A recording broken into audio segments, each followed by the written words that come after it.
Chosen one. Stop scrolling. The message you are reading right now is not random. It is divine alignment. Heaven has paused everything around you to speak directly to your spirit. You feel it, don't you? That weight in the air, that stillness inside your chest. Time itself seems to slow as something eternal leans toward you. This is your final test, the one heaven prepared, long before you even knew your own name. You have been sensing this moment for weeks, those strange coincidences, those quiet whispers at night, that gentle unrest that wouldn't let you sleep. It wasn't anxiety, it was the spirit calling you higher.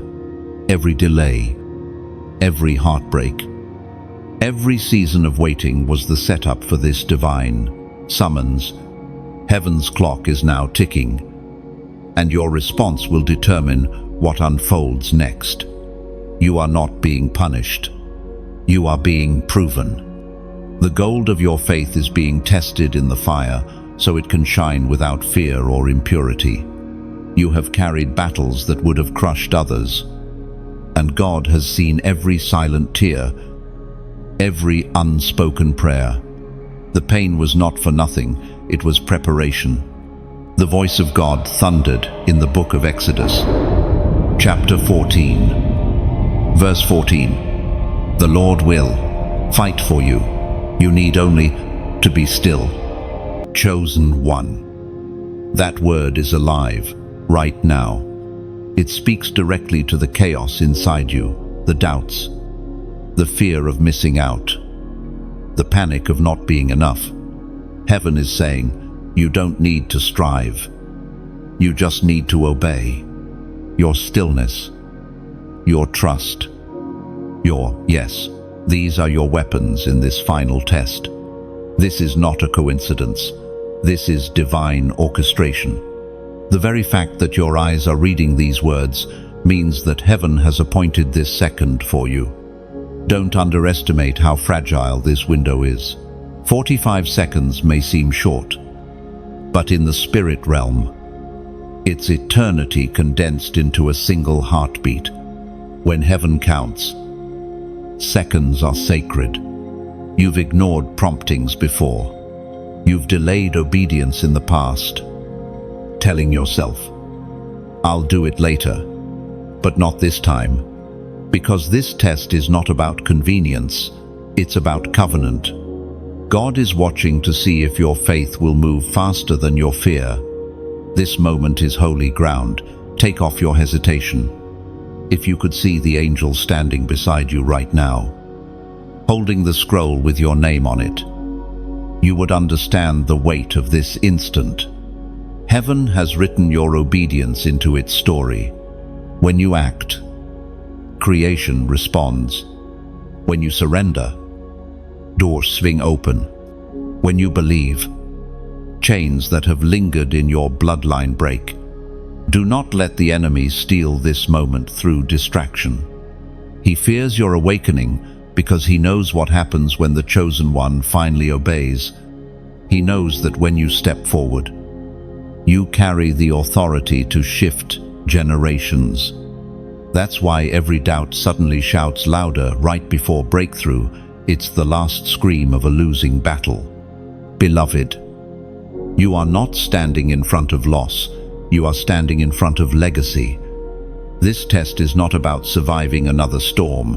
It's about stepping into your storm-born strength. You are not who you used to be. The fear that controlled you before cannot follow you where you're going. Heaven is about to crown your obedience with favor. Now breathe. Feel the Spirit stirring within you. That is your confirmation. You are ready. The fire you feel is not nervousness, it's activation. You are being awakened for divine assignment. The same God who called Moses from the burning bush is calling your name through this screen. Listen closely. Do not delay again. Heaven's countdown has begun. The next few moments will reveal whether you trust the God who has never failed you. And if this word stirs your spirit, Let heaven know you heard it. Like, share, and comment below, not for attention, but as a prophetic act. It's how you mark your yes in the digital scroll of this generation. And before you scroll away, take one more sacred step. Subscribe. Stay connected to this stream of prophetic fire. Because this is not just another message, it's a movement of awakening. Every time you return, heaven strengthens what has begun in you. Now, chosen one, type the prophetic number 777 inches, the comments. Let it echo through the heavens as your declaration. I choose obedience. I choose faith. I will not delay. Now, the final test has begun, and so has your breakthrough. The air is different now.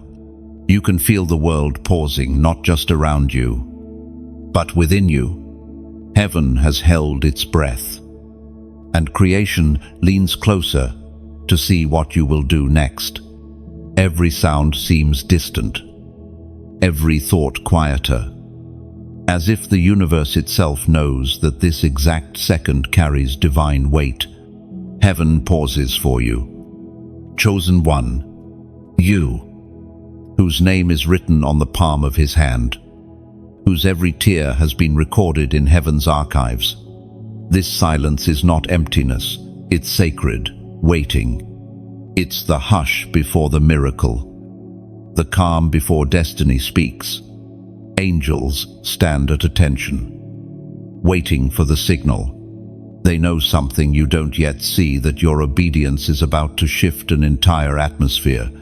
The realm of heaven is not casual about you.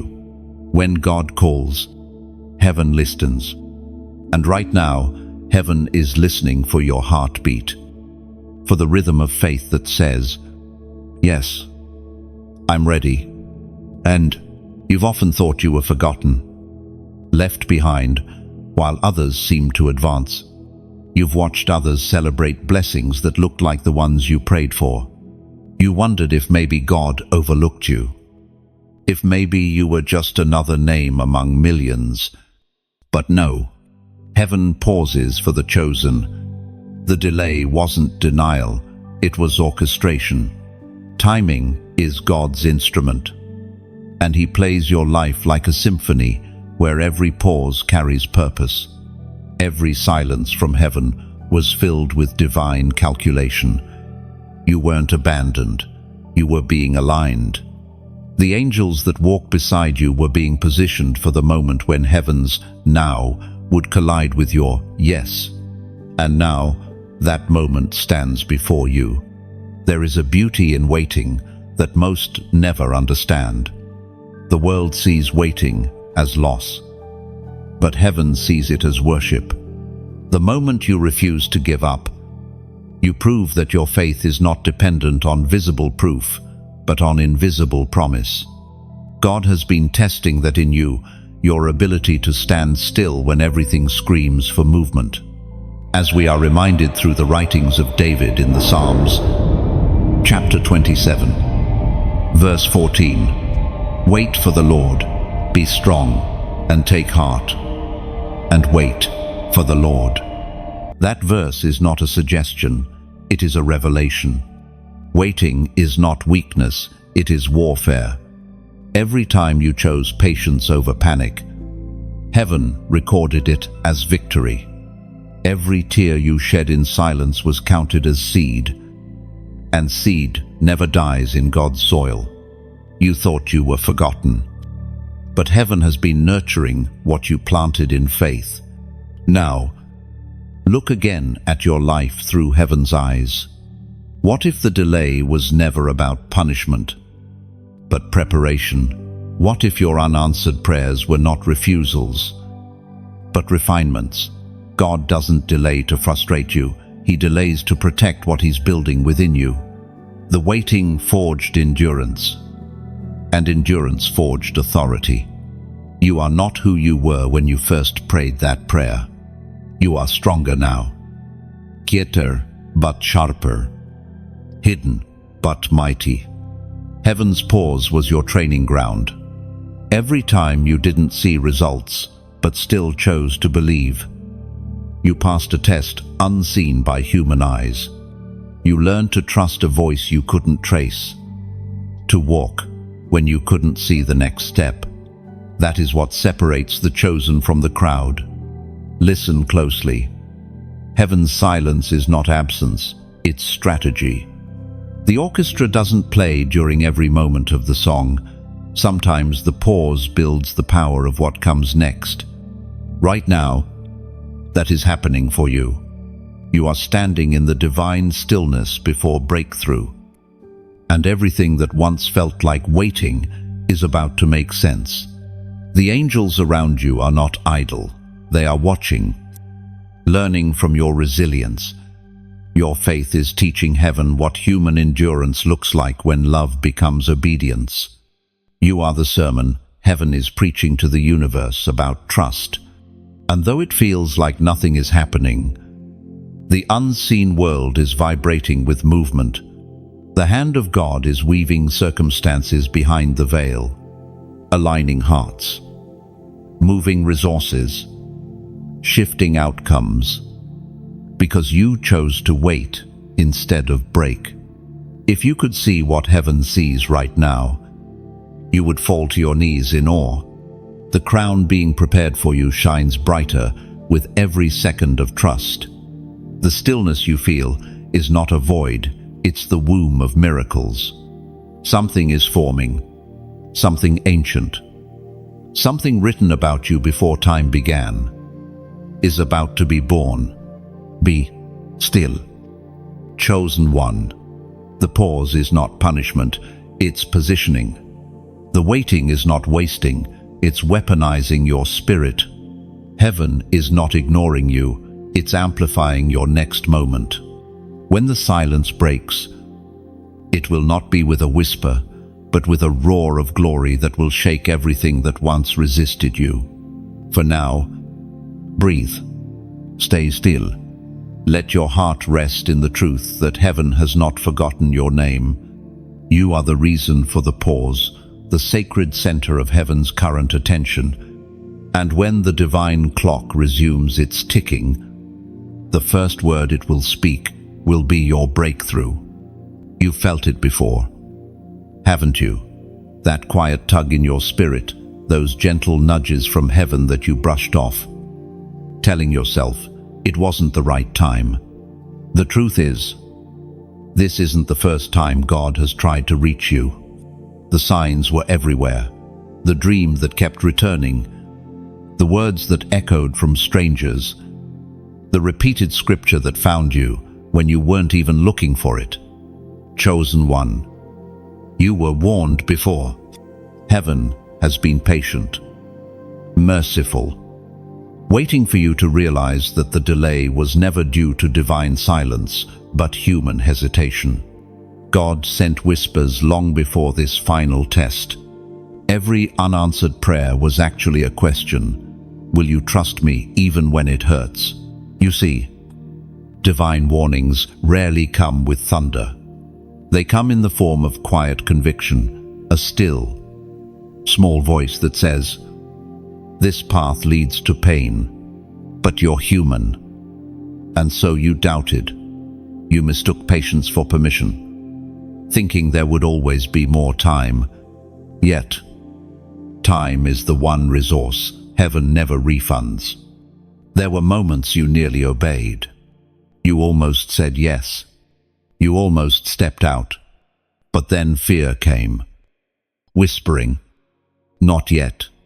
And that whisper became a chain. The truth is, many of God's children lose their blessings, not because of rebellion, but because of delay. The enemy doesn't need to destroy your faith. He only needs to keep it distracted. The Spirit spoke through the prophet Jeremiah. Chapter 6, verse 16. Stand at the crossroads and look. Ask for the ancient paths. Ask where the good way is, and walk in it, and you will find rest for your souls. That verse is not a history lesson, it's your current reality. You are standing at that crossroads right now. The good way is not hidden, it's waiting. Heaven has been showing you glimpses of it in conversations, in music, in moments where your heart burned with knowing. But the test is not in seeing the path, it's in walking it. This is where the chosen ones are separated from the comfortable ones.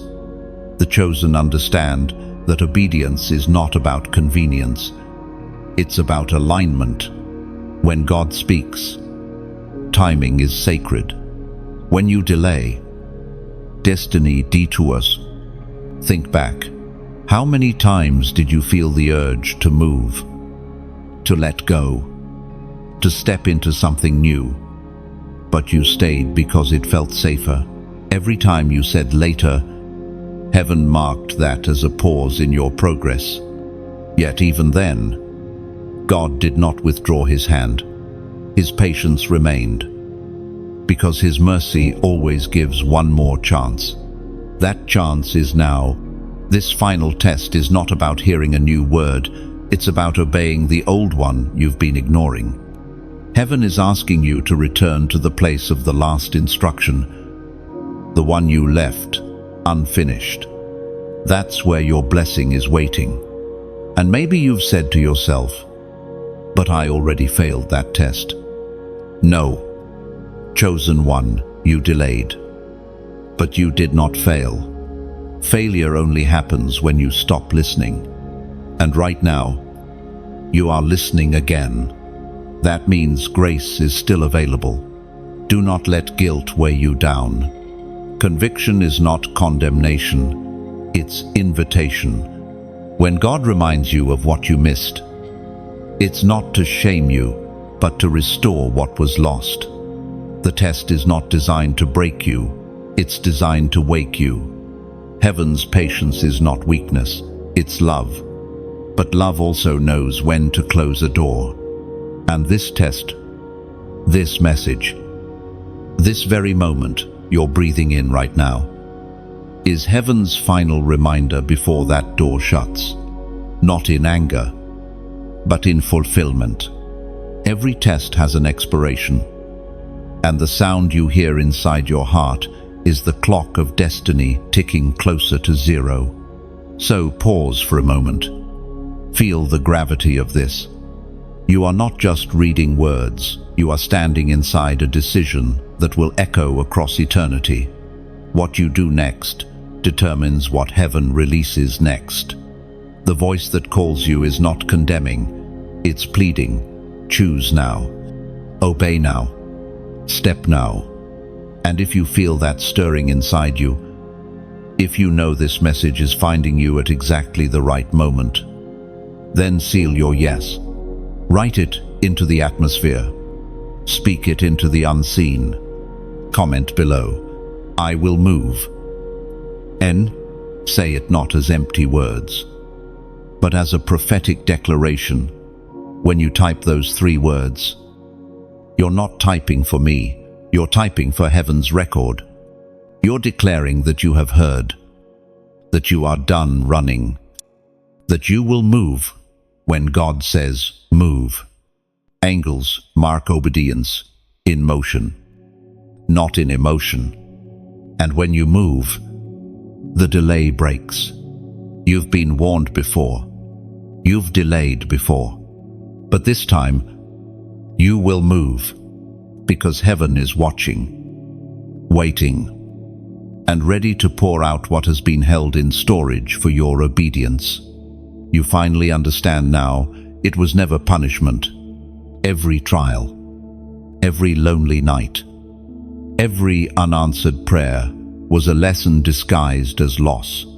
The test that stands before you is not meant to harm you, but to reveal what heaven already knows.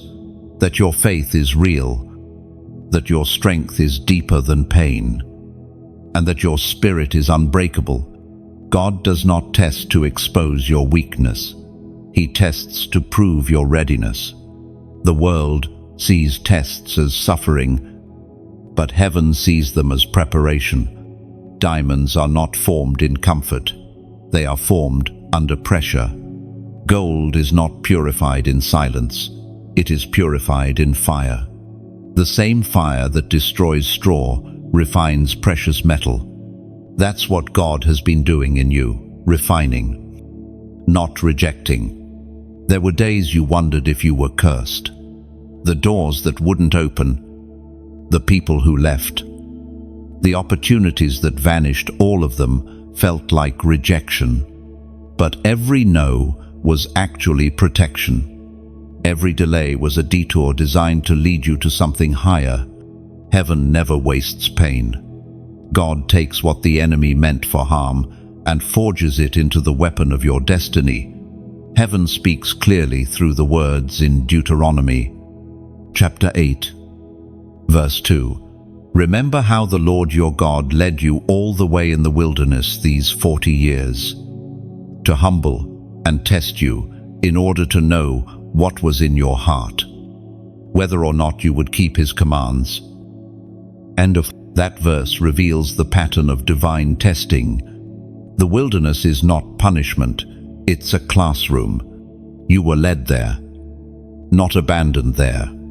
Every test is heaven's way of asking one question: will you still trust me when nothing makes sense? Because, truthfully, you wouldn't know your strength if life were always easy.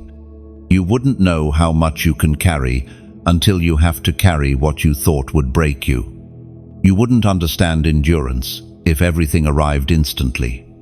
Heaven uses delay to stretch the soul and awaken the warrior. Chosen one, you have been passing tests in silence that no one else even knew existed. The world saw your smile, but heaven saw the battles behind it. The world noticed your success, but heaven honored your surrender. You didn't quit when you could have. You didn't walk away when comfort called, and that is why the final test doesn't come as punishment. It comes as confirmation. When you are chosen, you must be proven. Before a crown rests on your head, your heart must first be weighed. Before authority is given, character is tested. Heaven is not looking for perfection, but for purity, an unshakable yes that cannot be bought, bent, or broken. And that's what this test is about. Do not be afraid of the fire that surrounds you right now. Fire reveals what's real. It burns away what cannot last. Every fear, every doubt, every false attachment that still clings to you is being exposed. Not to shame you, but to free you. God never exposes what he doesn't plan to heal. So if you feel stripped of everything familiar, it's because heaven is removing what no longer fits your next season. The test always requires letting go. You cannot hold the old and reach for the new at the same time. This moment calls for unclenched hands and surrendered hearts. There is a sacred rhythm in every test. First confusion, then clarity, then calling. Confusion breaks self-reliance. Clarity reveals truth. Calling awakens purpose. You are in that process right now. Somewhere between confusion and clarity. The pain you feel is just transition, the breaking of the shell before the birth of something divine. When you understand that tests are divine invitations, fear loses its power. Because now, instead of asking, "Why me?" you begin to ask, "What are you revealing, Lord?" That shift turns suffering into sacred space. Suddenly, the wilderness becomes a sanctuary. The tears become prayers. The silence becomes instruction. You have not been forgotten, you have been focused. The teacher is always silent during the exam. But his silence doesn't mean absence, it means trust. He trusts that everything he's already taught you is enough to pass this next test. And you will pass. You have already survived storms worse than this. The fire that tried to consume you will instead crown you with wisdom. When you walk out of this, you will not smell like smoke. You will carry the fragrance of heaven. Remember this truth. What feels like a test is actually an introduction. Heaven is introducing the real you to the world. You have been hidden long enough. The time of proving is almost over. And when this test ends, glory will take its place. The weight of hesitation, it creeps in softly, like a shadow stretching across your faith. It whispers that there's still time, that you can wait another day, that obedience can be postponed until it feels convenient. But chosen one, hesitation is heavier than failure.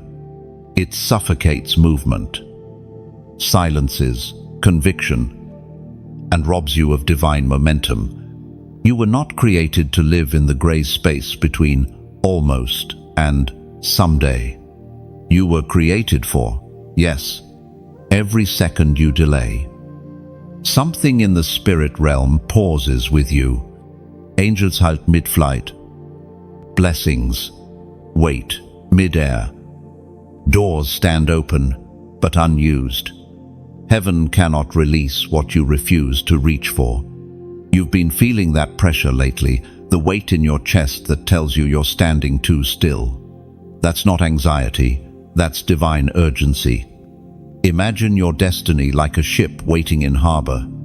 The wind is blowing. The sails are ready. But the anchor of hesitation keeps it from moving. God has already sent the wind. All he's waiting for is your lift of the anchor. The longer you wait, the more barnacles fear, doubt, distraction collect at the bottom of your soul. The sea is calling. It's time to sail. As was spoken in the sacred texts of old, in Proverbs, chapter 3, verse 5. Trust in the Lord with all your heart, and lean not on your own understanding. That verse is simple but sharp. Trust is motion. Hesitation is paralysis. Trust doesn't demand full clarity. It simply believes that God knows the way, even when you don't. That's the secret of every chosen one. They move while others wait to understand. Hesitation is subtle. It dresses itself as wisdom, as logic, as caution. But behind that mask, it's fear pretending to be strategy. The longer you wait to obey, the harder it becomes to move. The soil of the soul hardens around delayed obedience, making movement feel like excavation. That's why heaven says, now. End of. You may think you're being careful, but sometimes careful is just another word for fearful. You cannot walk on water while analyzing its depth. You must step. Beloved, chosen one. This is your moment to lift your anchor. The sea of destiny is waiting. You will never have every answer, but you will always have His promise. God has never asked you for perfection, only for trust. Every time you delay an act of obedience, speaking that truth, forgiving that person, taking that step, heaven pauses its next move. It's not punishment, it's partnership. God won't move past where you've stopped obeying. That's why this message is not meant to rush you, but to remind you, every second counts. And as you listen, maybe your heart whispers, but I'm tired. I've given so much already. Yes, you have. You've poured from empty cups, loved through wounds, carried weight others never saw. That's why heaven calls you precious. That's why God trusts you with these divine pauses and pressures, because He knows what's inside of you. So let this be your moment to breathe and reset. You are not behind. You are right on schedule. You just need to move again. And as you move, remember, you don't walk alone. Every soul that joins this space, every heart that listens and resonates, becomes part of your journey. Together, we are like sparks scattered across the dark, finding one another and forming fire. That's what this space is meant to be, a lighthouse for the chosen ones. So if these words reach you deeply, if they remind you that heaven has not forgotten your name, take a simple act of faith like this message as your silent amen. Share it, not to boast, but to send light into another storm. Let this story travel further than you ever could on your own. You never know whose 45 seconds might begin because of you. And if your heart feels led, subscribe, not out of habit, but out of hunger. Stay connected to the stream that feeds your spirit, the reminders that keep you anchored in light. Each message is another wave, guiding you back to purpose. Finally, if you've ever felt stirred to give, whether through prayer, time, or resource, let it be from love, never from pressure. Giving is not a transaction, it's transformation. When you donate, you're not funding a voice, you're fueling a mission, the spreading of truth that wakes the sleeping hearts of others like you. Every seed you plant becomes a light in someone else's midnight. So, lift your anchor. Chosen one. Move again. Let this be the moment you trade hesitation for holy trust. Heaven's wind is already blowing, and the sea of purpose is waiting. The ship of your destiny is ready. It just needs your yes. The countdown continues. The air feels charged, as if heaven itself is holding its breath again. You stand at the 45-second threshold, a place where eternity and time meet, where the invisible hand of God hovers, waiting for your next move. Every second is sacred. Every heartbeat carries prophetic weight. The angels are not just watching now, they are measuring your response. This is where destiny accelerates. You can almost hear the ticking of the unseen clock, the sound of heaven's pulse syncing with your own. The Spirit whispers, "Now, the test is unfolding, not to break you, but to reveal what has already been built inside you. You are closer than you think. You feel it, don't you? The trembling awareness that something monumental is about to happen if only you will step forward. The line between ordinary and miraculous has never been thinner. The longer you stand in hesitation, the louder the spiritual tension grows. Heaven is ready to move, but it will not override your free will. The test is partnership. God moves with you, not for you. You've walked through fire to stand here. You've survived trials that others never even saw. The sleepless nights, the unanswered prayers, the weight that nearly crushed your heart. Those were the qualifying rounds. You passed them all. And now the final test is not about enduring pain, it's about embracing purpose. The ancient words recorded in Romans chapter 8, verse 18 declare, "I consider that our present sufferings are not worth comparing with the glory that will be revealed in us." Oh, that verse glows like fire in this moment. It means that every pain you've endured was a down payment on glory. The suffering was never random, it was prophetic. It carved space inside you for heaven to fill. The greater the suffering, the larger the capacity for glory. That's why this test feels so intense. It's the last step before the reveal. You are standing in the divine tension between what was and what will be.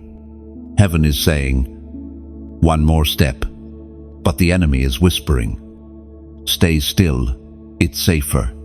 You already know which voice is telling the truth. Safety is not faith. Comfort is not calling. If you remain still, the blessing remains sealed. If you move, heaven erupts. Think of this moment like the breaking of dawn. The sky looks darkest just before light pierces through. The night is not resisting you, it's retreating. You are not failing the test, you are finishing it. Every tear, every prayer, every act of obedience you offered in private has led to this divine moment. But this time, chosen one, you must respond. Heaven cannot move where silence reigns. The spiritual world responds to agreement, to words spoken in faith. When you declare alignment, you invite manifestation. That is why heaven waits for your voice. Close your eyes for a second and breathe. Feel the divine clock ticking, not in fear, but in rhythm with your purpose. The next decision you make will echo far beyond you. It will open doors for your family, your lineage, your future. You are not just being tested for yourself. You are standing on behalf of generations. This test is generational warfare disguised as a personal struggle.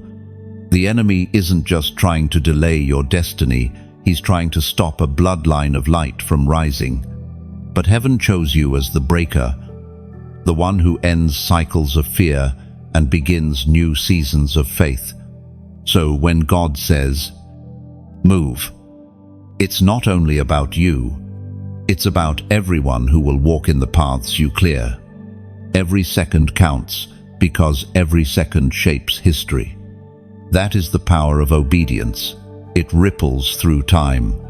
You've already felt heaven stirring in your spirit while reading this. That warmth in your chest, that sudden clarity, that tightening in your hands, that's confirmation. The Spirit is saying, this word is yours. Don't overthink it. Don't argue with grace. You have reached the threshold, and the next step unlocks the floodgate. But heaven always waits for a sign of faith. Just as Joshua's shout broke Jericho's walls, your declaration now will break delay. If your heart recognizes this truth, respond, not with hesitation, but with agreement. Type this prophetic number below. 555. It's not just digits, it's declaration. The number 5 represents grace, and the triple repetition speaks of overflow. Grace upon grace upon grace. When you type 555, you are declaring that grace will carry you through this final test. You are telling heaven, I will not let fear freeze me. I choose motion. I choose faith. I choose now. End of quote. Let your comment be your covenant. Heaven does not measure the volume of your voice, it measures the weight of your obedience. And when you align in faith, even the smallest act becomes thunder in the spirit. Whispers from the adversary, soft, subtle, familiar.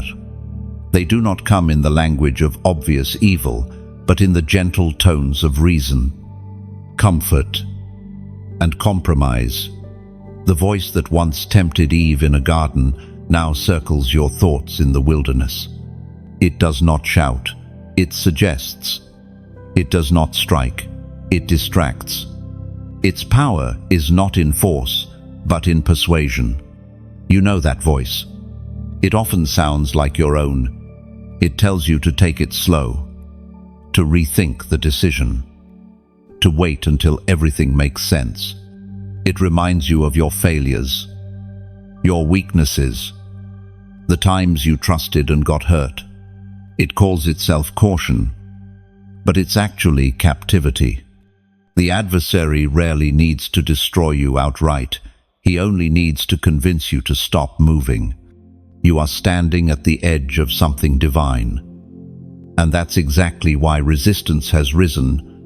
The closer you get to breakthrough, the louder the opposition grows. The enemy does not fight the ordinary, he fights the anointed. He would not waste his whispers on someone without potential. The intensity of your battle is the proof of your purpose. Remember this: darkness fears discovery. It wants you to believe it still has power over you. But the truth is, it only thrives in shadows, in places where you don't yet know your authority.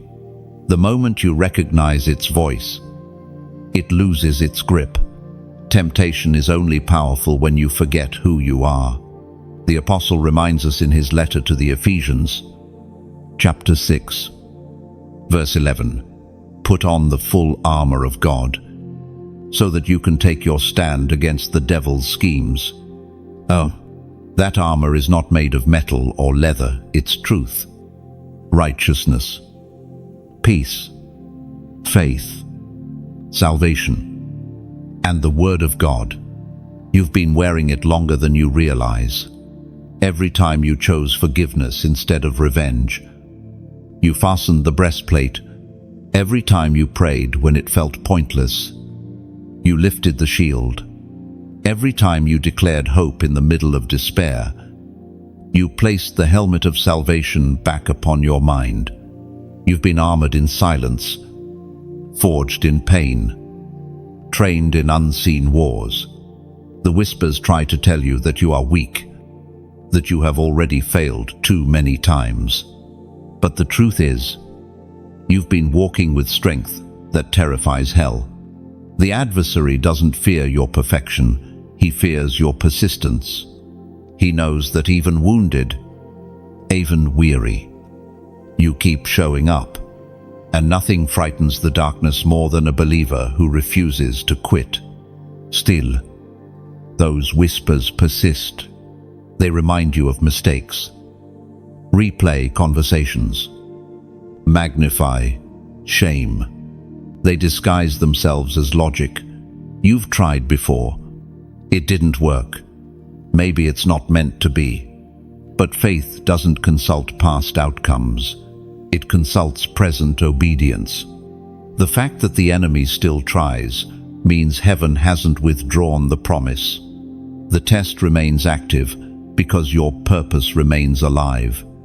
Every temptation comes with a twin truth. One distracts, the other delivers. You choose which one gets your attention. The serpent hisses. You'll lose everything if you step out again.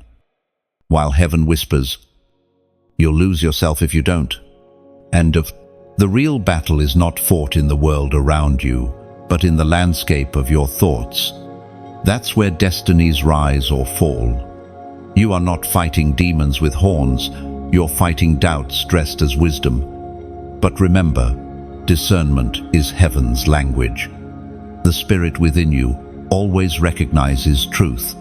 When you feel confusion, pause it. When fear shouts, listen for the quieter voice beneath it, the one that brings peace even when it challenges you. That's God. He never manipulates, never pressures, never deceives. His voice carries weight, but never worry. The enemy imitates, the Father initiates. Learn the difference, and you'll never be misled again. Chosen one. The test you face right now is not a question of ability, it's a question of attention. The adversary wants your focus, because what you focus on grows. Fix your gaze on heaven, and his whispers fade to static. Turn your ear toward fear, and faith begins to dim. You decide which frequency fills your soul. You are not losing your mind. You are learning to master it. The battlefield of thought is where crowns are won. When you resist those whispers, you are not just defending yourself. You are protecting the generations that will follow your voice. Your no to darkness becomes their inheritance of light. So silence the whispers with truth. Speak scripture into the storm. Remind yourself out loud who you are, whose you are, and what you've already overcome. The adversary cannot inhabit the same space as worship. The moment you praise, he flees. Heaven is not worried about your test. It knows how this ends. The enemy whispers because he knows he's already lost. You just haven't seen the victory yet, but it's written. There comes a moment in every chosen life when obedience no longer feels optional, it feels like breathing. You have reached that point. The fire of obedience now burns at the center of your being, calling you to act even when logic trembles. It's not emotion anymore, it's command. And though your knees shake, your spirit stands tall. For you finally understand that faith is not the absence of fear, it's movement in spite of it. You have been waiting for confirmation, for signs in the sky, for words from prophets. But obedience rarely waits for applause. It demands trust in silence. You will not always get a clear roadmap. Often, God gives you one word: go. He doesn't explain the outcome because explanation would eliminate faith. You are standing before a fire bright, consuming, sacred. It's not meant to destroy you, but to refine you. Every act of obedience is like stepping into that fire, letting it burn away what no longer belongs. The fear, the doubt, the craving for control, all of it turns to ash when you step forward. What remains is pure gold, faith that no flame can harm. As Jesus himself declared in the Gospel of Luke, chapter 11, verse 28, "Blessed rather are those who hear the word of God and obey it." Oh, those words are not ancient poetry, they are divine principle. Blessing follows obedience, not understanding. Heaven measures trust not by knowledge, but by movement. The ones who see miracles are the ones who act when no one else dares to. They don't wait for perfect timing. They create it by saying yes. You've seen what happens when obedience is delayed. You've watched opportunities fade, doors close, relationships drift. But now you also see what happens when obedience ignites. The very atmosphere begins to shift. What once resisted suddenly yields. What once hid now reveals. There is a power that only comes to those who choose to obey, even when everything inside them screams to stay safe. You are one of those few. You have felt the tension, the pull between comfort and calling. You've stood in rooms that no longer fit you, in conversations that felt too small for your purpose. That discomfort was not punishment, it was your soul outgrowing its shell. Every step of obedience stretches the spirit wider until it matches the size of destiny. Still, obedience costs something. It will ask for your pride, your preferences, your control. It may cost friendships that were never meant to stay. It may lead you into loneliness for a season. But heaven never takes without returning in multiplied form. What obedience removes temporarily, it restores eternally. Obedience is not a single act, it's a rhythm, a way of breathing in harmony with heaven. Every time you obey, you align your heartbeat with God's. That's why, when you step into obedience, you often feel peace, even in chaos. The circumstances might not change immediately, but something within you does. The chaos outside loses the right to enter your soul. You've learned that disobedience drains energy. It fills the heart with tension, because the human spirit was designed to move with divine flow, not against it. When you resist what you already know you must do, your soul becomes heavy. But the moment you surrender, even if you're terrified, that weight lifts. Peace rushes in like oxygen to a drowning heart. This is what the fire of obedience feels like. It burns, but it purifies. It's hot, but it heals. It consumes, but it crowns. And once you've tasted its flame, you will never again be content with lukewarm living. You may not see it yet, but each small step of obedience sets off ripples across eternity. Heaven counts them all. The quiet yes whispered in your room. The decision to forgive when no one apologized. The act of giving when you barely had enough. These are the moments that shake the unseen. And the enemy knows it. That's why he fought so hard to keep you stuck in fear. He knew that once you began to obey without delay, you would become unstoppable. Because obedience is not weakness, it is warfare. When you obey, heaven moves. Angels are deployed, and darkness loses ground. So walk forward, even trembling. The ground beneath you may look uncertain, but it is holy. Each step you take lights the path for the next one. Each moment of obedience invites the next instruction.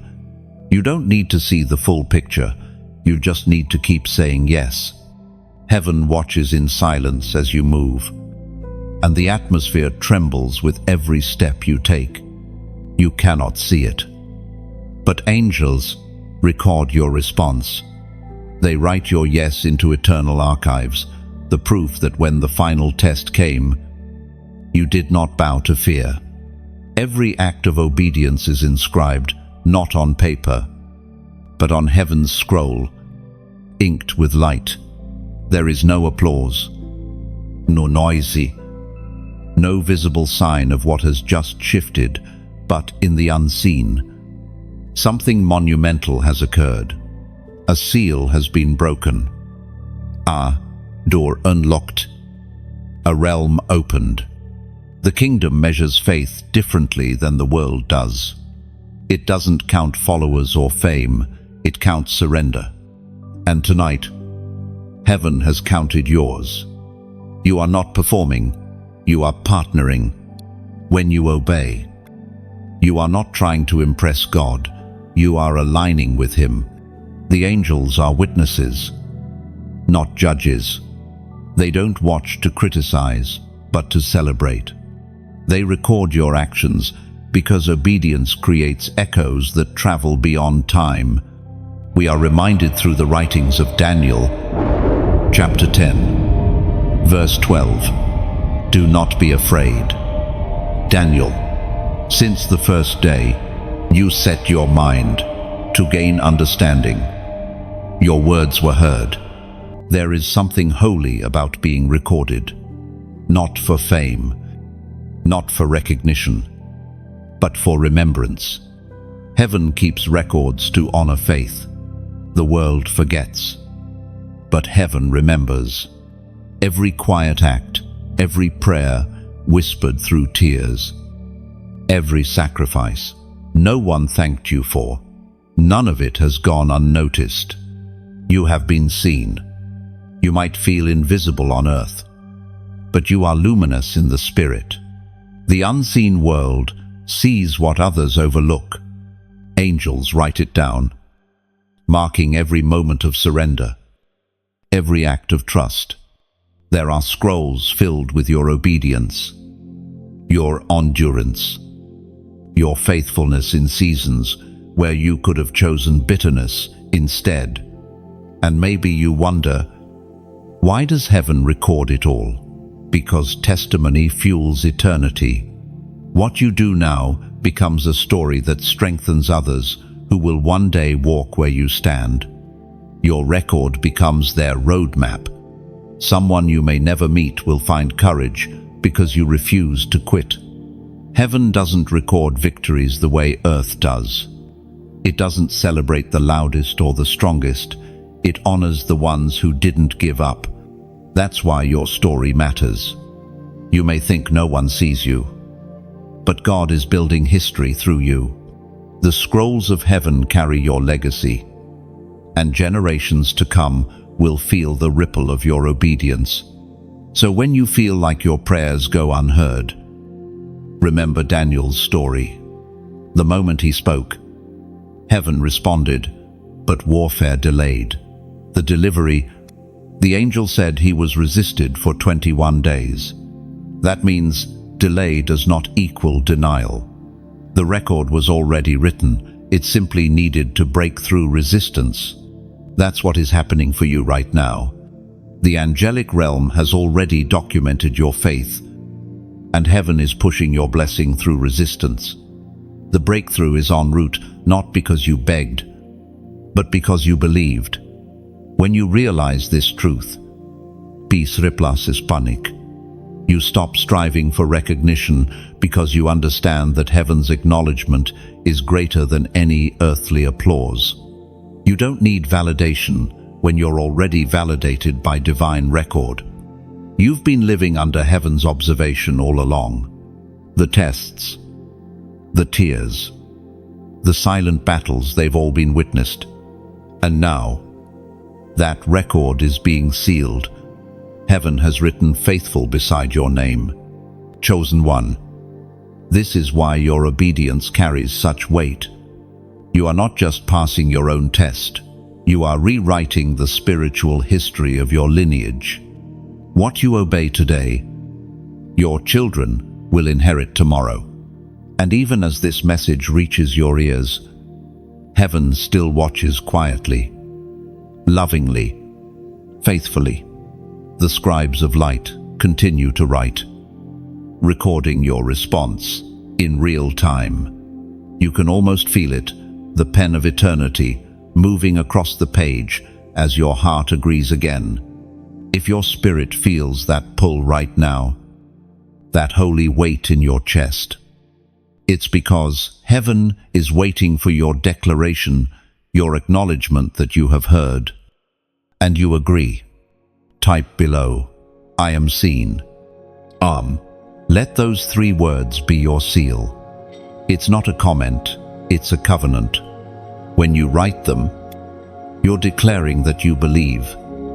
Heaven notices you. You're telling every doubt and every lie that tried to convince you otherwise that its time is over. You are not invisible. You are documented, known, and celebrated by heaven itself. Let the adversaries see those words and tremble, because the moment you declare them, you testify that faith has triumphed over fear. You are seen, chosen, one, and the record stands.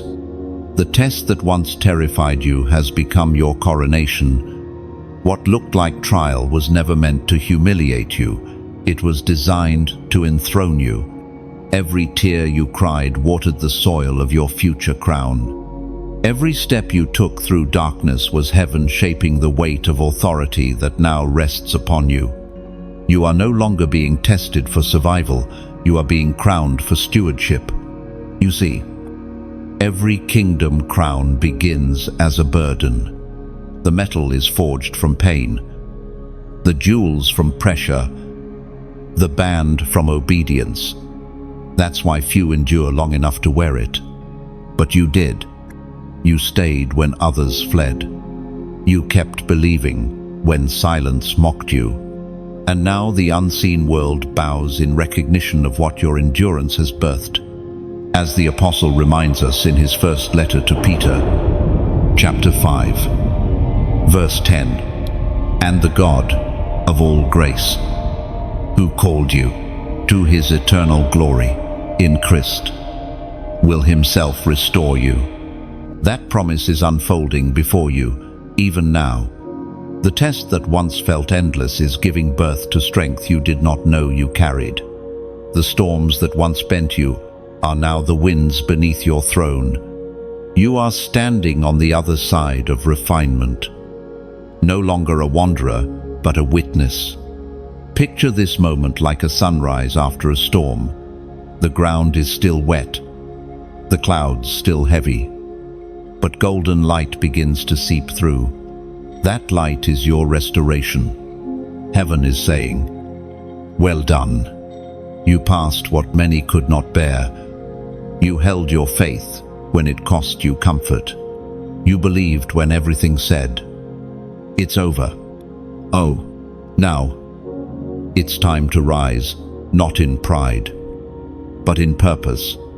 The crown placed upon your spirit is not for display, but for duty. Crowns are not decorations. They are responsibilities. They remind the world that you've been through fire and still reflect light. You are a torchbearer now, and every torch needs oil fuel to keep the flame alive. That's what this space is meant to be for you, a place of refueling, where words pour like oil into your weary soul. These messages are not performances, they're refills for the called. And when you receive that light, the next step is to share it. If these words have poured oil into your flame tonight, let your light stretch beyond this moment.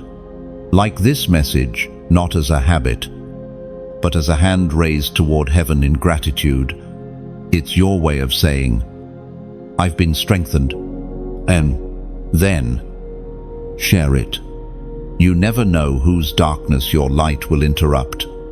Somewhere, another chosen one stands at their breaking point, waiting for the same reminder that lifted you. Be that reminder.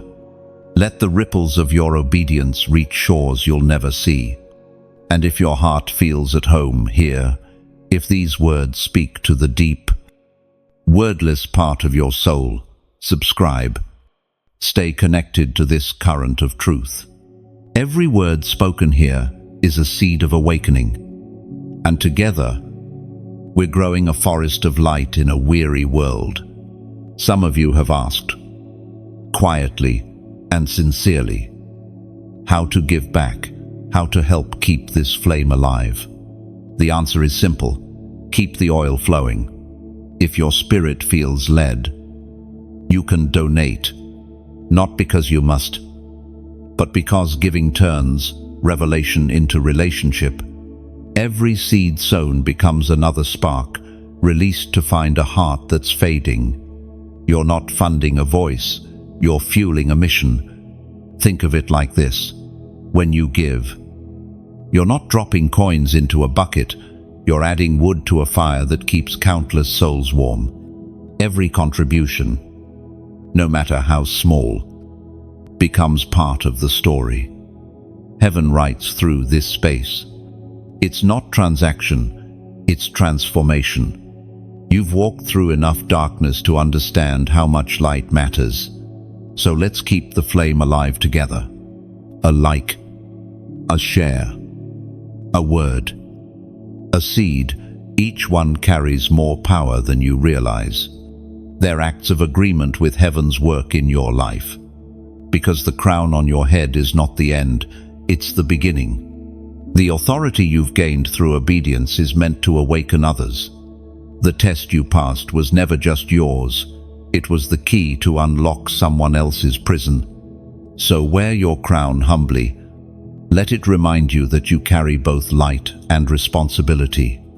Every act of faith, every spark of generosity, every whisper of hope you share is another jewel added to your crown. The fire that tested you has become the gold that adorns you. And the glory that rests upon you now is not temporary, it's eternal. You have been crowned through the test. Chosen one.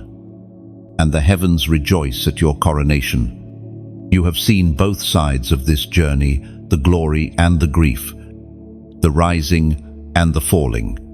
But now, heaven allows you to look at something few are permitted to witness, those who did not pass their test.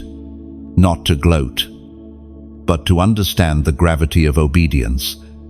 Every calling comes with consequence, and every delay has a cost. The test reveals not only who endures, but who drifts. The path of purpose is littered with the remnants of those who once burned brightly, but dimmed too soon. You've seen them. People who once carried divine fire but allowed comfort to cool it. Voices that once declared truth but traded it for applause. Hearts that once trembled at God's word but grew numb from compromise. Heaven mourns them, not in anger but in sorrow. The prophet Elijah spoke as recorded in the first book of Kings, chapter 18, verse 21. How long will you waver between two opinions? If the Lord is God, follow him, but if Baal is God, follow him. Those words echo through every generation. To waver is to lose the race while standing still. The tragedy of many is not that they turned away violently, it's that they drifted quietly. Distraction became deception, and the gentle pull of convenience led them far from conviction. You've watched people step off the path, not with rebellion, but with exhaustion. Their hearts didn't harden overnight. It began with small compromises, skipping the prayer, silencing conviction, rationalizing disobedience. The enemy doesn't need open rebellion when slow erosion will do. He knows that hearts rarely collapse, they decay.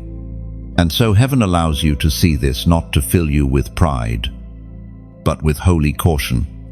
The same mercy that lifted you from delay must now keep you from arrogance. Because the truth is, any of us could fall if we stop listening. No one is immune to spiritual sleep. The moment obedience becomes optional, calling begins to fade. You may remember seasons when you almost joined them, times when faith felt heavy and quitting looked like peace. You were one whisper away from surrender. But something unseen, some divine hand kept pulling you back. That was mercy. That was grace, refusing to let you go. And now that grace gives you eyes to see clearly, you understand why some fell away. They mistook testing for rejection. They thought silence meant abandonment, not promotion. They stopped one chapter too soon, never realizing that the pressure was proof of proximity to break through. There's a quiet ache in heaven for those who stopped listening. The angels who once stood beside them now stand still.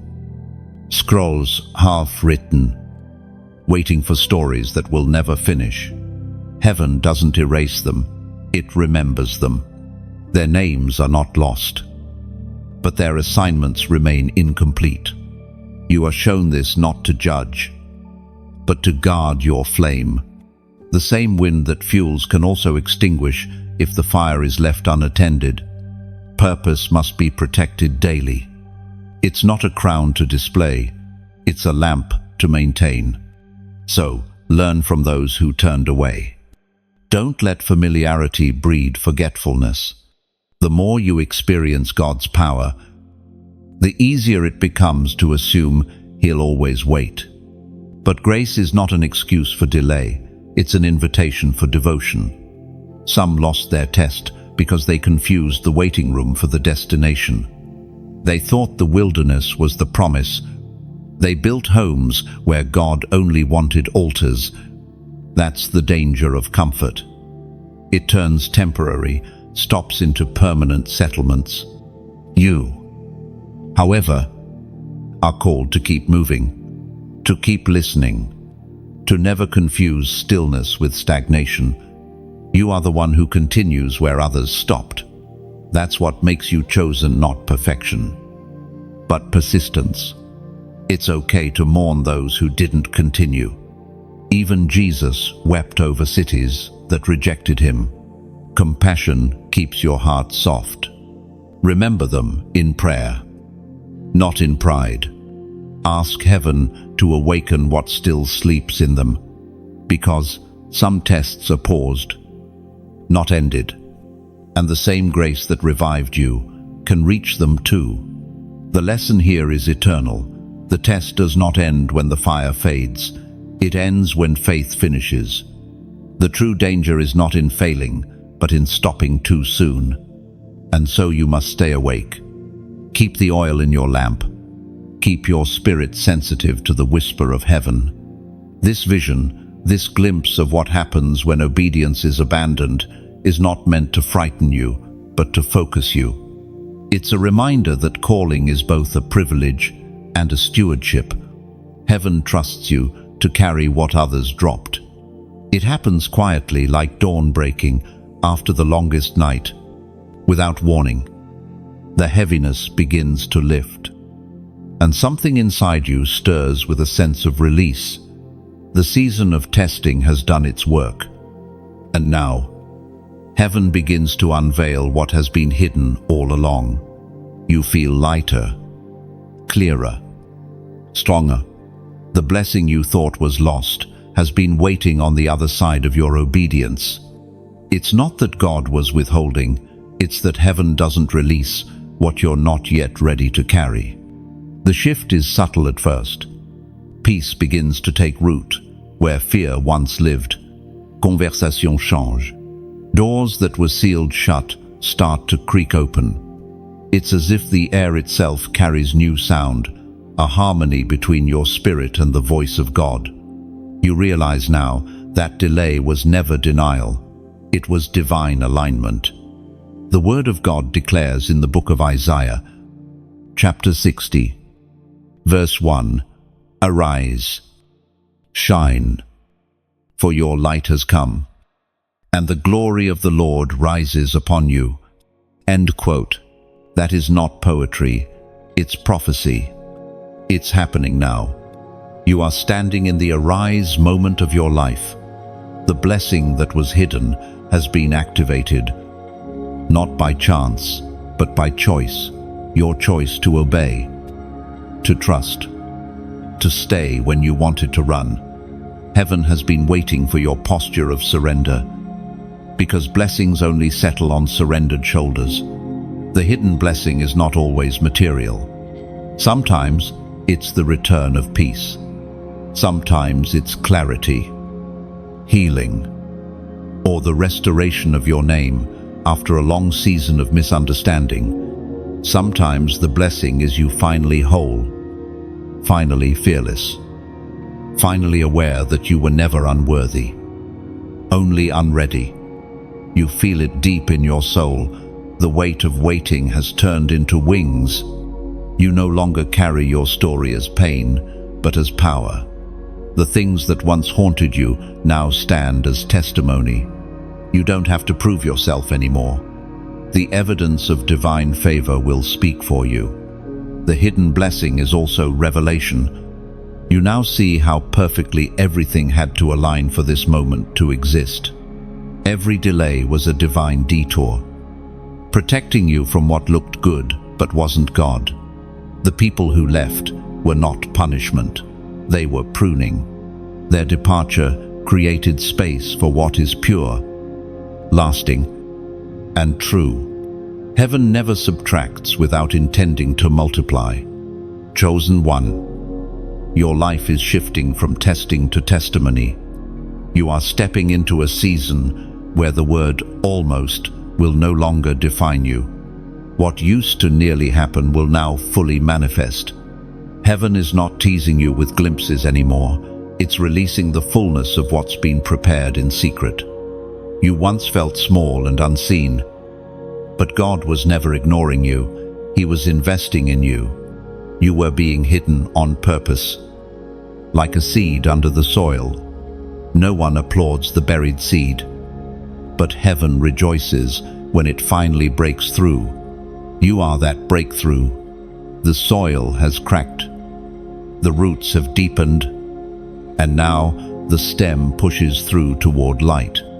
Everything that was lost in the waiting will return in greater measure. What was taken unjustly will be restored divinely. But more than that, your perspective has changed. You no longer crave what you used to chase. You've grown into someone who can hold blessing without being consumed by it. The hidden blessing is not only for you, it's for those who doubted, who need proof that obedience still leads to reward. Your story will become their faith. Your endurance will become their evidence. When they see you rise, They'll realize that delay is never defeat when heaven is involved. You are now walking under open skies. The air feels charged with possibility. Doors open, not by your strength, but by divine favor. Things that once required striving now happen through stillness. That's how you know it's God. It feels light. Grace never strains. It flows. Look around and recognize it. This is restoration. This is what happens when you choose faith over fear. The blessing that unlocks is not a random gift. It's the rightful harvest of every yes you planted in faith. So now, as heaven watches, seal this moment of recognition. If your heart bears witness that this word belongs to you, if you can feel the wind of new beginning on your face, respond with the number that represents divine completion and fullness. Type below, 888. This number is not just symbolic, it's prophetic. It means new creation, overflowing grace, the season of more than enough. When you type 888, you're declaring, "My hidden blessing is no longer hidden. I receive the fullness of what God has prepared for me." 1. Let heaven see it. Let the spiritual world take record of it. Your obedience has unlocked the floodgates. What was once delayed is now delivered. The test has turned into testimony. The hidden blessing is no longer concealed, it is revealed in you. Now that the blessing has been revealed, heaven invites you to look backward, not in regret, but in revelation. You begin to see that nothing was wasted. Every fragment of pain, every lonely night, every unanswered question fits together like a mosaic of meaning. You stand amid the pieces of your past and realize they were never broken shards. They were sacred patterns, only visible from this height.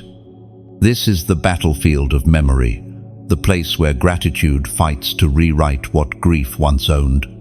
For years, your mind replayed scenes of disappointment and loss, like a broken record of pain. But now, light touches those memories differently. They no longer sting, they teach. They no longer define you, they refine you.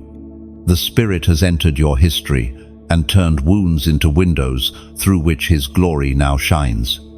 As the prophet wrote in the book of Isaiah, chapter 61, verse 3, to bestow on them a crown of beauty instead of ashes, the oil of joy instead of mourning, and a garment of praise instead of a spirit of despair. Now, that verse is the story of your life. The ashes once scattered at your feet are now the soil from which beauty grows. The mourning you endured was not wasted emotion. It was the midnight labor that birthed joy at dawn. You've worn despair long enough. Now you wear praise like a robe. What used to feel like loss now fits like legacy. There was a time when remembering hurt too much. You avoided it, buried it, prayed for amnesia. But heaven never erases, it redeems. The same God who healed your heart now hands you your memories back, saying, "Look again. This was me all along." You remember the rejection that once broke you, and you realize it wasn't rejection at all. It was redirection. You see the closed doors that made you feel abandoned, and you recognize them now as divine detours. The people who left were necessary exits. The betrayals that burned you actually refined your discernment. Everything that was meant to harm you has become holy training. The battlefield of memory isn't about erasing the past, it's about reclaiming it. You go back, but this time, you walk through the ruins with peace. You pick up moments that used to bring tears, and instead of pain, you feel purpose. What once buried you has now become the evidence that you can rise again. You are no longer a prisoner of your history. You are a priest standing over it, blessing it, transforming it. The chosen ones are not those without wounds. They are those whose wounds have become wells of wisdom. Every scar on your soul is a story heaven tells through you. Think of memory like a battlefield after war. At first, all you can see are the remains, the smoke, the silence, the emptiness. But over time, flowers grow through the cracks. The soil that once drank blood begins to birth life. That's what God does with your past. He plants new things in old pain. He builds gardens where graves once stood. The memories that used to chain you now serve you. They remind you how far you've come. They remind you that you've already survived what you once thought would destroy you. That's why the enemy hates your remembrance when it's healed, because it becomes testimony. You no longer remember just to cry. You remember to glorify. You can look at your past and say, yes, it hurt, but look what came from it. The very moments that once made you question God now make you worship Him. That's the miracle of restoration. It changes how you tell your story. The battlefield of memory will always exist, but it no longer bleeds. It breathes. It hums with songs of victory, filled with echoes of prayers once whispered through trembling lips. Heaven has collected every one of those prayers, every tear, every sigh. None of it vanished. It all became the ink of your testimony. You stand now not as a victim of memory, but as its interpreter. You hold your history gently, like a fragile artifact of grace. You no longer ask, "Why did this happen to me?" But instead, "What did heaven plant through this?" That single shift transforms pain into purpose, loss into legacy. Every warrior carries scars. Every chosen one carries stories. Your past is no longer a weight, it's a witness. When others look at you and wonder how you still shine, it's because you learned to turn memory into ministry.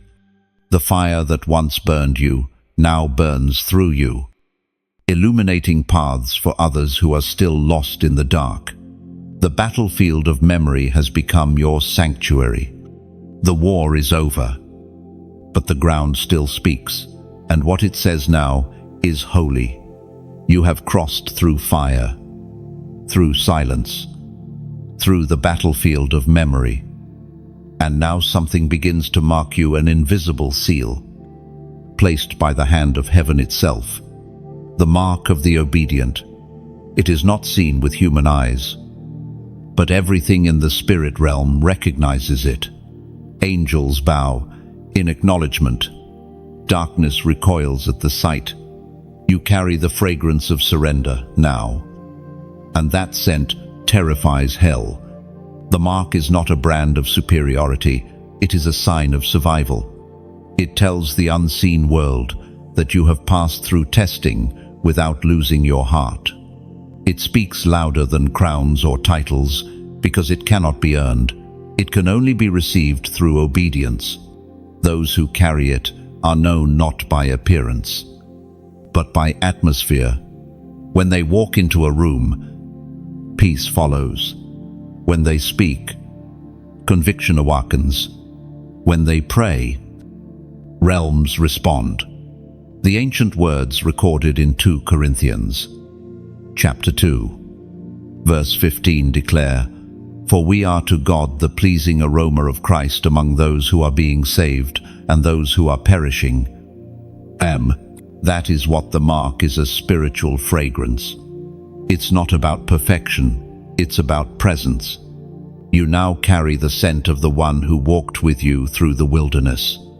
Everywhere you go, heaven recognizes its own reflection within you.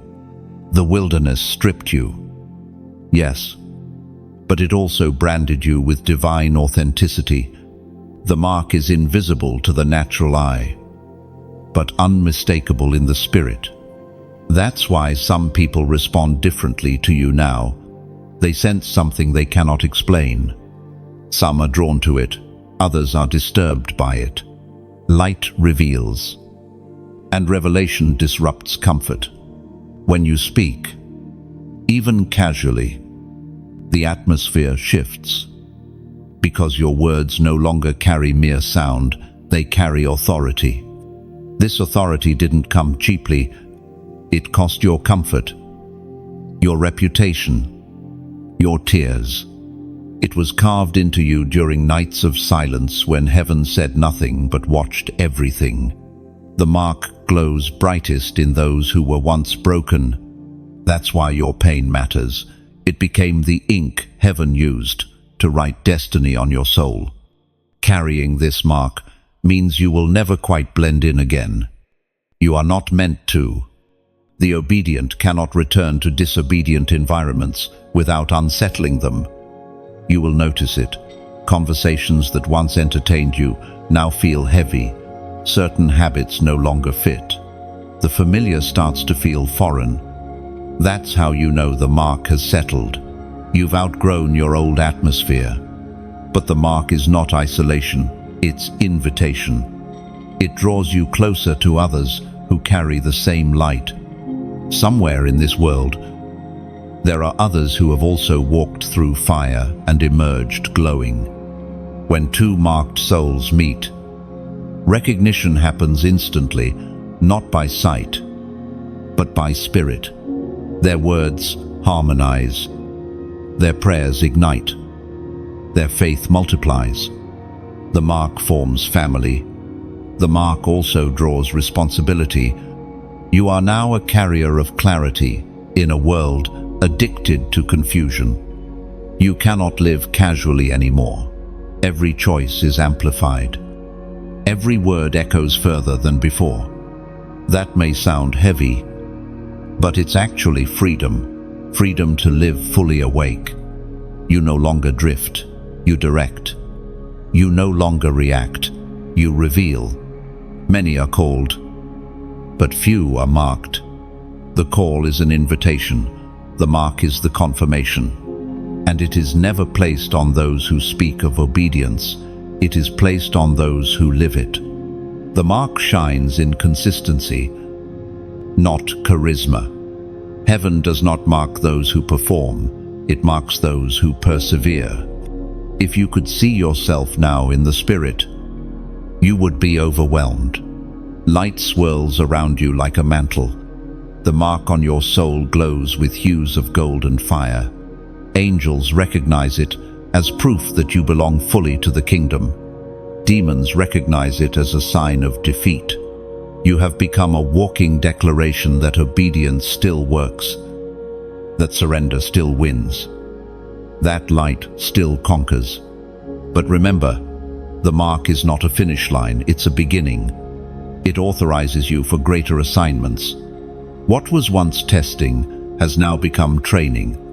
The same voice that said, "Come out," now says, "Go forth." Heaven never marks what it doesn't intend to multiply. You carry something now that must be released. Wisdom born from wilderness, love forged in loss, and strength wrapped in humility. Carrying the mark will require you to remain tender. The danger after testing is to grow proud of survival, but pride dulls the glow, while humility amplifies it. Stay soft. Stay listening. Keep your ear pressed to heaven's heart, because the mark is sustained by communion. The moment you stop listening, the glow fades. The mark of the obedient is not a symbol of status, it's the proof of union. It declares that heaven and humanity have met inside you. You are no longer merely someone who believes in God. You are someone through whom God believes in others. And from this point on, every step you take leaves a trace of heaven behind. You have been marked, and now heaven gives your voice new weight. You no longer speak merely to be heard, you speak to awaken.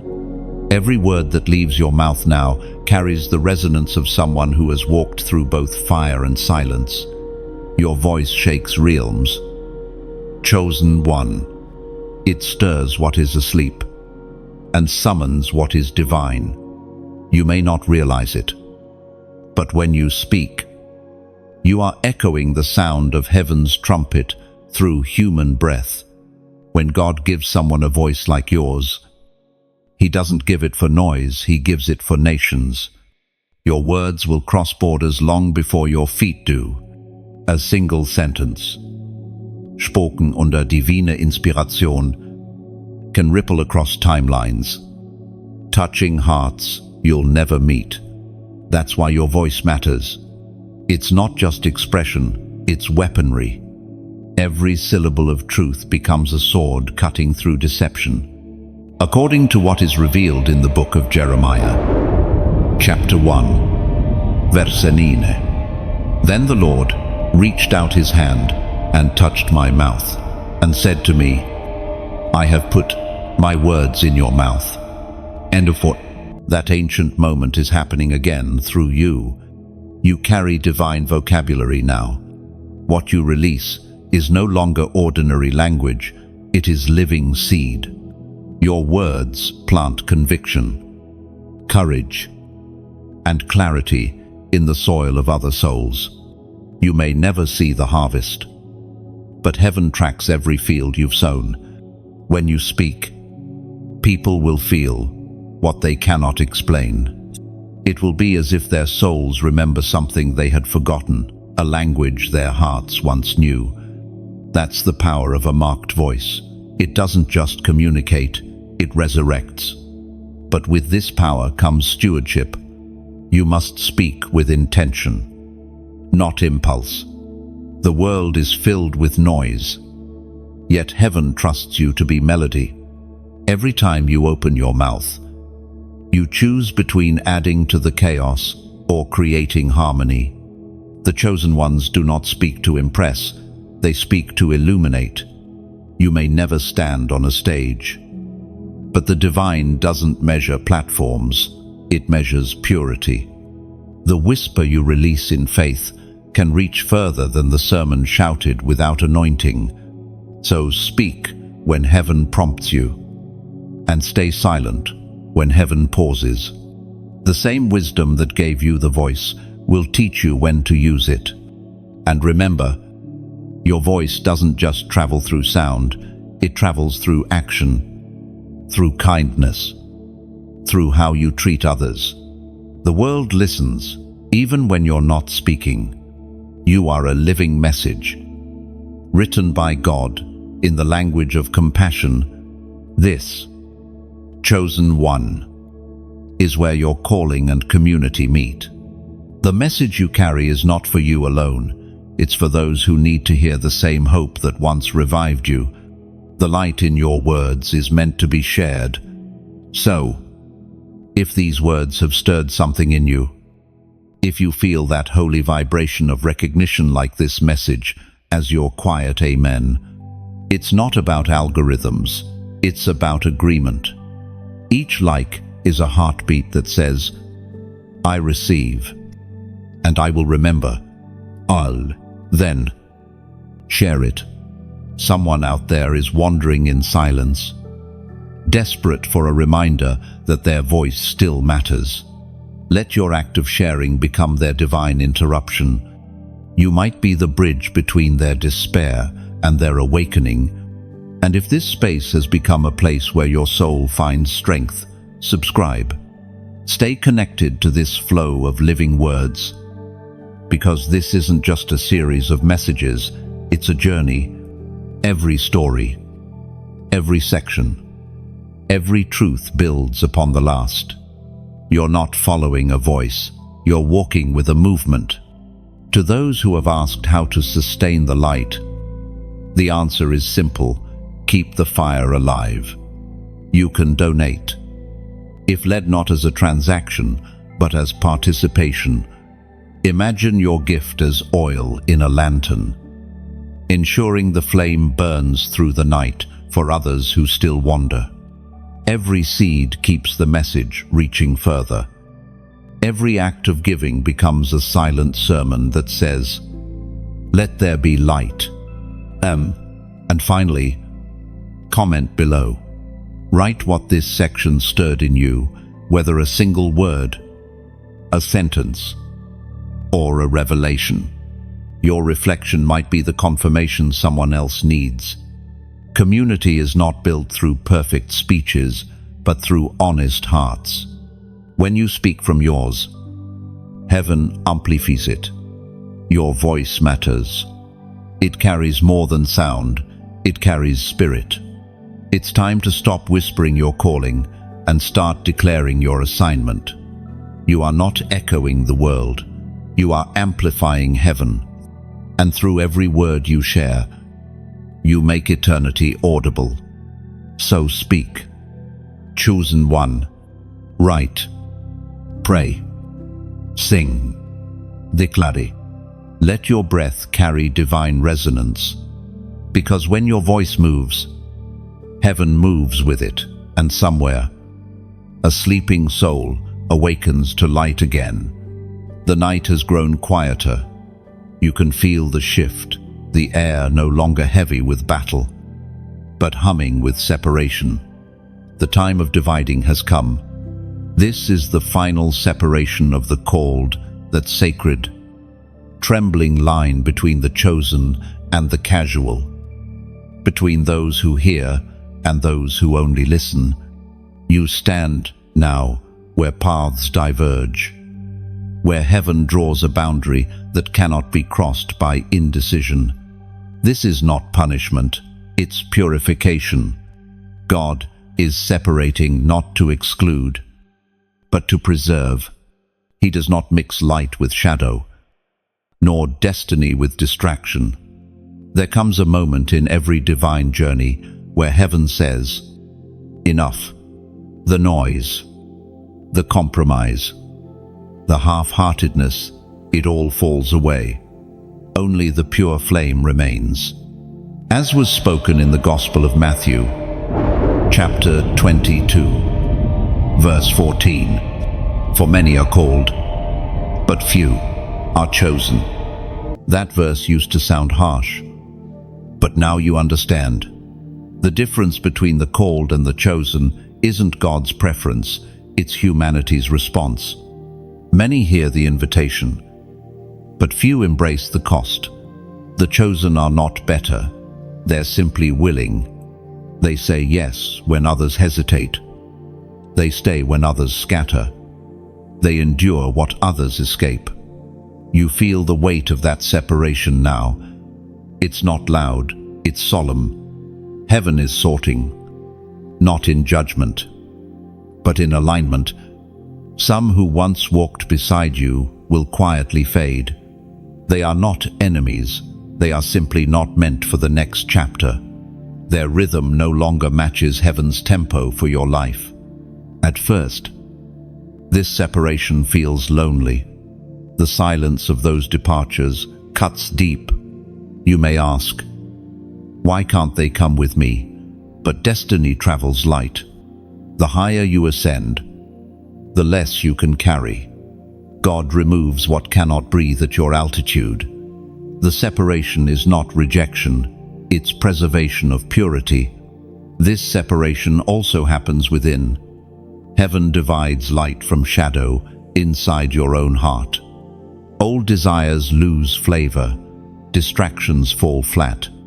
The things that once entertained you now exhaust you. You find yourself craving silence over noise, truth over trend, prayer over performance. That's not change, that's consecration. It's uncomfortable. Yes, growth always is.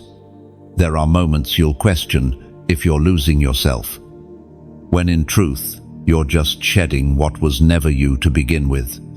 The shell must crack for the seed to live. The soil must split for the sprout to rise. The separation is necessary for resurrection. You've been sensing it already, the thinning of your circle, the increasing pull towards solitude. That's not isolation for punishment. It's incubation for power.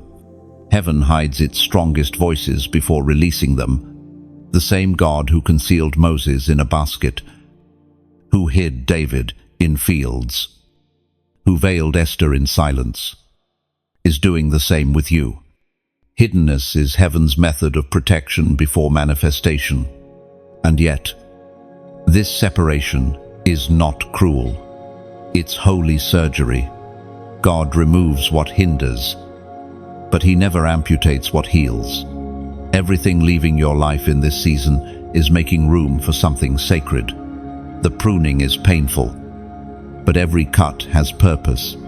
Soon, you will notice the clarity that follows. The fog lifts. You begin to move with divine rhythm again. The distractions that once consumed hours will lose their hold. The people who remain will not drain you, they'll deepen you. Your conversations will carry eternal weight. Your prayers will feel sharper, your discernment keener. The line of separation becomes a path of elevation. The world below may call you distant, different, detached. But that's because they see only distance. They don't see destiny. You've been chosen to walk where few dare. The narrow road looks lonely, but it's lined with unseen glory. The separation that feels like loss now will soon reveal itself as mercy.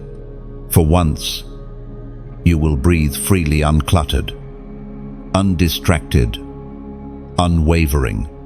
You'll begin to see that God was not taking people away from you. He was bringing you closer to Himself. The fewer voices around you, the clearer His becomes. The silence you feared becomes sanctuary. And then, something extraordinary happens.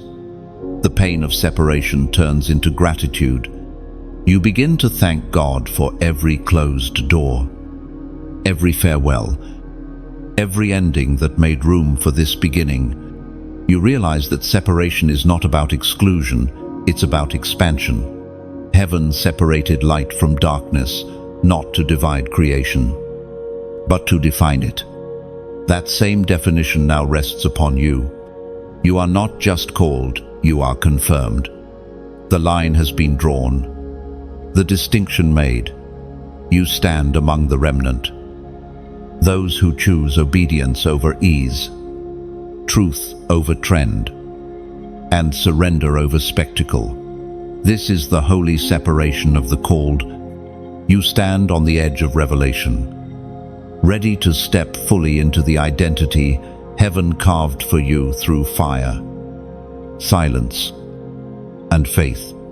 The division is complete. The preparation is done. The next breath you take belongs to destiny. The test is over. The silence fades. The fire cools. And the storm that once surrounded you now lies still at your feet. You can feel it, the shift from trial to triumph, from proving to presence. Heaven has made its final declaration. You passed. The blessing that was once distant has now become visible, tangible, undeniable. You no longer chase it. It walks beside you, woven into your very being. There is no trumpet blast, no crowd cheering, only peace, deep and certain. That's how divine rewards arrive, quietly, like dawn. The real victory is not in what you've gained, but in who you've become. You have become the blessing itself. What you carry now cannot be lost, stolen, or diminished, because it is not something you own, it's something you are. As we find written in the book of Psalm, chapter 1, verse 3, that person is like a tree planted by streams of water, which yields its fruit in season, and whose leaf does not wither. Whatever they do prospers. No, you are that tree now rooted, unshaken, steady in all seasons. You've learned that prosperity isn't about possessions, it's about positioning. It's standing where God plants you, regardless of wind or weather. The storms that once threatened to uproot, you have instead strengthened your roots. You no longer fear the drought, because you have learned where the water flows. Look at your hands. What once trembled with uncertainty now carry creation. What you touch grows. What you speak transforms. Even your silence carries authority. You have become a vessel through which heaven expresses itself on earth. That's what it means to be chosen, not that life becomes easier, but that every moment becomes eternal. This is the mystery of divine reward. It rarely looks like what you expected. You thought the blessing would be something you receive, but it's something you've become. God didn't simply hand you favor, He turned you into it. You are the walking manifestation of obedience rewarded, faith refined, and love proven stronger than fear.